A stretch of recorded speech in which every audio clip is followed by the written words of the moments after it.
السلام عليكم ورحمة الله وبركاته. ازيكم يا حبايب؟ عاملين ان شاء الله تكونوا بخير. النهارده بقى هنعمل ايه؟ هنعمل كبد وقوانص. طريقة جميلة جدا.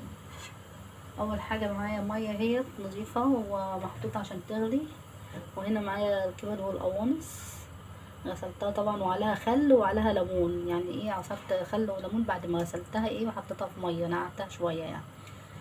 دلوقتي بقى هشطفها تاني وهنزلها في المية السخنة. خلاص شطفتها. هاخدها بقى كده. على فكرة الكبد والقوانص دي انا مش شارياها، انا كنت محوشاها من الفراخ، يعني يجي كيلو الا ربع كده. يعني كل ما اجيب فراخ اروح شايله الكبد والقوانص في كيس في التلاجة، شايلاهم شايلاهم لغايه ما ايه يتحوش شويه كتار كده، واروح عاملاهم بدل ما اشتري يعني كتير والله.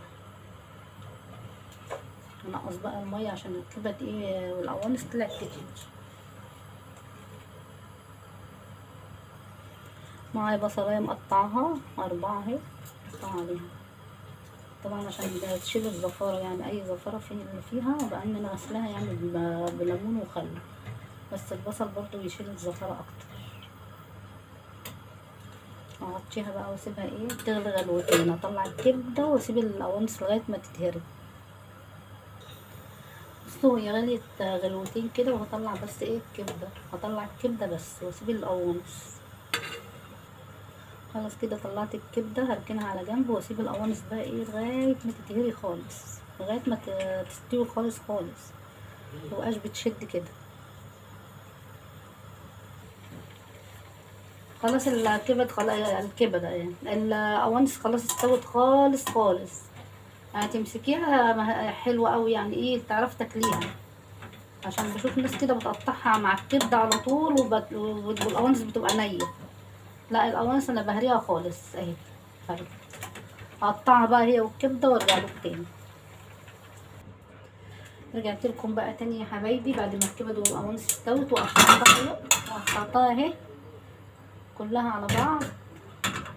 هنروح نعمل ايه بقى؟ هنحط طاسه كده نضيفه على البوتاجاز، او البتاع اللي انت سلقتي فيها عادي برضه، يعني السلطانيه او الطاسه. نحط فيها ايه سمنه اهي. بحب السمنه كتير فيها عشان احنا بنقعد نغمس فيها.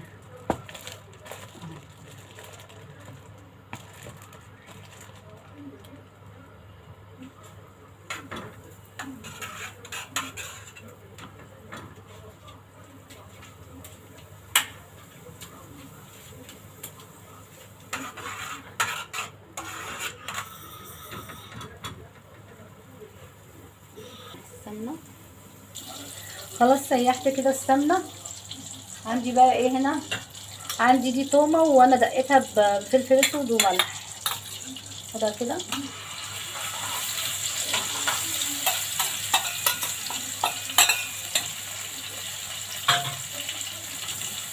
هي بس ايه تشويحتين كده، مش هحمرها، هخليها نيه برضه، يعني ايه يعتبر نيه لسه، يعني تشويحتين كده في السمنه.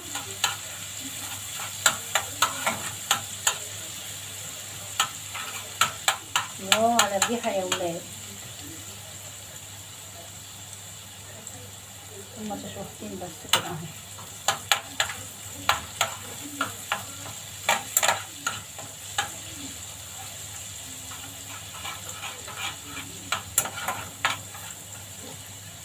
بس هاخد بقى ايه الكبد والقوانص وهروح حطها بقى عليها.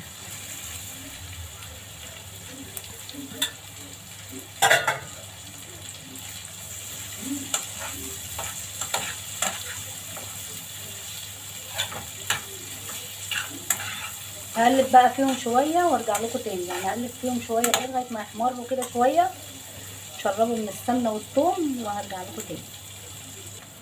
خلاص كده حمرتها. بصوا لو اتحمرت ازاي بقى السمنه. لازم احمرها الاول علشان ايه ما تبقاش لما احط لها الطماطم والفلفل ما تتعجنش. لازم احمرها كده الاول. كده خلاص اتحمرت خالص. نجيب بقى ايه، معايا طماطميتين مقشراهم وطبعا مخرطاهم.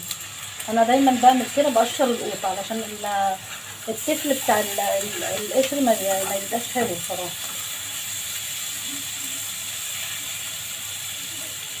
ومعايا انا حطيت نص قرن فلفل حراق، وده فلفل الوان احمر وفلفل اصفر.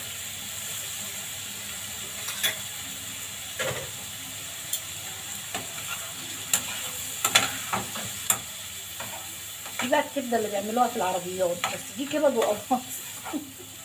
بتتعملش ببصل، بتتعمل بثوم بصراحه.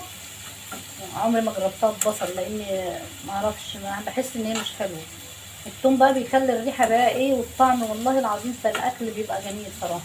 اي اكل بتحط له ثوم بيبقى طعمه حلو. هنسيبه بقى ايه، مش هقعد اقلب فيها لما ايه دوت يدبل شويه يعني.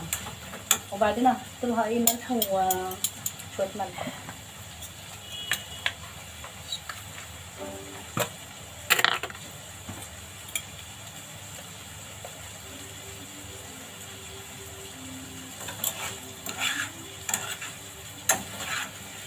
ملح واسيبها ايه مع بعضيها بقى. بس خلاص كده جميله جميله، وجربوها، انا بعملها على طول بصراحه كده.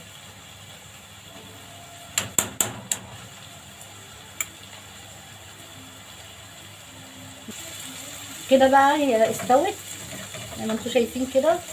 معايا بقى ايه نص ليمونه اهي، عصرتين ليمون كده على الوش، واروح مغطيه عليها، مغطي عليها بس كده.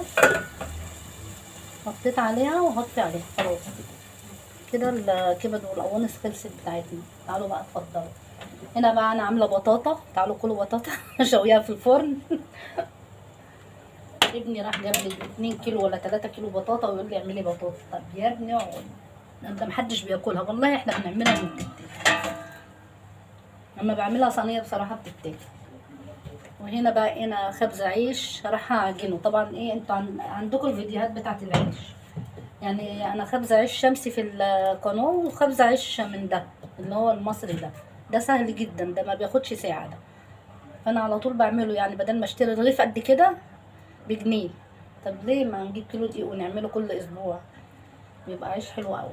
دلوقتي بقى الفيديو خلص، وتعالوا اتفضلوا معانا يا حبايبي. كبد وقوانص جميله والله والله، لو جربتوها مش هتعملوها ببصل تاني ابدا، اعملوها بالطريقه دي